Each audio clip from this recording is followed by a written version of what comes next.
Today's press conference is in relation to the citizenship issue in Malaysia. It's an issue that has been a prolonged injustice, and also there's cases of discrimination, and all this is also due to the bureaucracy and had last more than 40 years. Since after the birth of our country in 1957 and also the birth of Malaysia in 1963, from then onwards, there have been many issues on citizenship.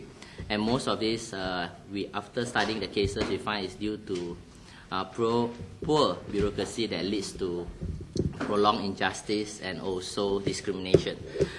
Basically, present with me here today are the Citizenship Task Force team. On my right is Mr. David Yong. He is the legal advisor to this task force. We have Mr. Kong, who has been very helpful. And we have the representative from Wanita, Ms. Shuk, Wanita MCA. We have Ms. Bina Ramanan, the chairperson of Foreign Spouse Support Group. In fact, I got to know Ms. Bina early April, and we have been nice working with her. And also we have team from INSAP here also, the strategic think tank that's been advising our task force. Basically on April 11, the citizenship MCA formed a citizenship task force. National Citizenship Task Force was set up because over the years, for the past, as I mentioned, 40 years, numerous complaints, appeals has been received at MCA at all divisional level. We receive complaints from the divisional level all the way right to the state level, right until at the HQ, Public Complaint Department. We've been receiving so many complaints about application for PR status, application for citizenship, and most of them are unsuccessful, which remain unsuccessful until today. So this task force has been formed about 3 months ago from today, and we have compiled all cases from the state division and also from the state national level. We have gone through every single one of these applications thoroughly. We have gone through every single one, and basically we have divided them into 3 groups. After going through it very thoroughly, we have divided into 3 groups, mainly citizenship by naturalization, citizenship for stateless children, and citizenship for foreign spouses. We have gone through. I have a little bit of statistics here. From what I've gone through, the amount that we received about 2,000 from the day one when we started April 11 till today. It's still coming in almost every day. We received about 2,000 plus minus. Of this number, as of last week, 71 to 72% of the cases are citizenship by naturalization. 71 to 72% are by naturalization.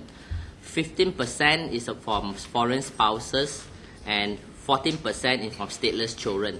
So I don't know whether this represents the statistics throughout the country, but this is what we have. So basically, the National MCA Citizenship Task Force has worked with the Wanita MCA for the past couple of months. We went through all this, and the Wanita MCA has also held a forum with the foreign spouses where they will elaborate later, and we came out with certain things. Can you refer to the press statement here? Okay, so that was a background on an MCA National Citizenship Task Force, why we were formed. So you can see, based on a report by NST dated 12th of July 2009, a total of 20,000 applications for citizenships are still pending approval at the Ministry of Home Affairs. So this figure is, I got it when Yang Berhormat Datuk Sri Hishamuddin made this statement in the NST 12th of July. Malaysia Chinese Association MCA will be submitting 3 memorandums. We'll be submitting 3 memorandums to the Home Minister Datuk Sri Hishamuddin Hussein. We'll also be giving these 3 memorandums to our 4 MCA ministers for them to bring this up in the cabinet also. Namely, the memos that we have come up with covers, number 1, citizenship by naturalization, as I mentioned. Number 2 is citizenship rights of children in Malaysia. Number 3 is permanent residency or citizenship of foreign spouses of Malaysia. So we'll be submitting 3 memorandum based on the 3 groups that we have segregated the complaints from. We ask for the Home Ministry to A, recognize the rights of all those affected. Recognize, because they have been prolonged injustice, there have been discrimination. All this may be due to poor bureaucracy, or maybe it's due to our policies are outdated. Okay. Secondly, we make all efforts to remove all forms of discriminatory policies. I will go into this in detail later, and practices in the system in the treatment of the above categories. So these are the two main points we're asking the Home Ministry to look into. So now we go to the first one, citizenship by naturalization.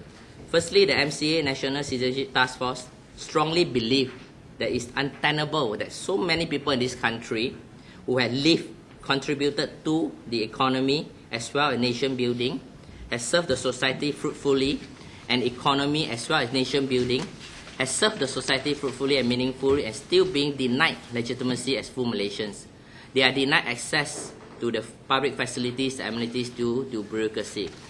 Over the course of complaints we receive for citizenship by naturalization, I have seen some complaints that they have applied since 40 years ago.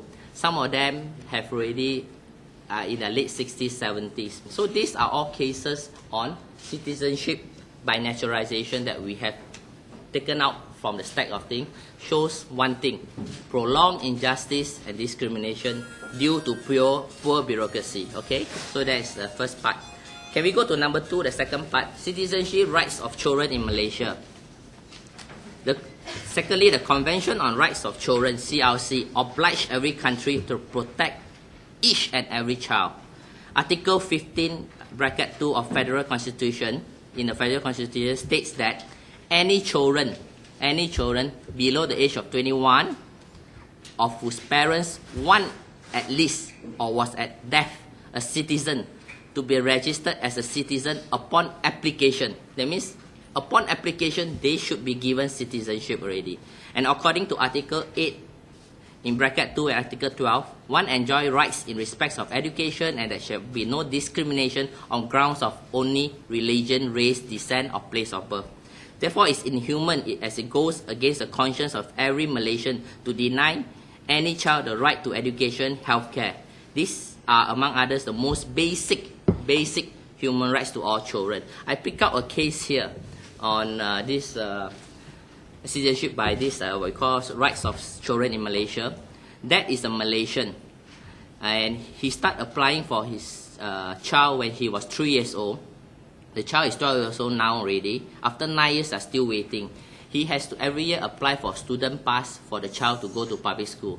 I just want to say that not every Malaysian man or women who marry a foreign spouse come from a rich background. There's a conception here that if you marry a foreigner, you must be rich. This is a misconception.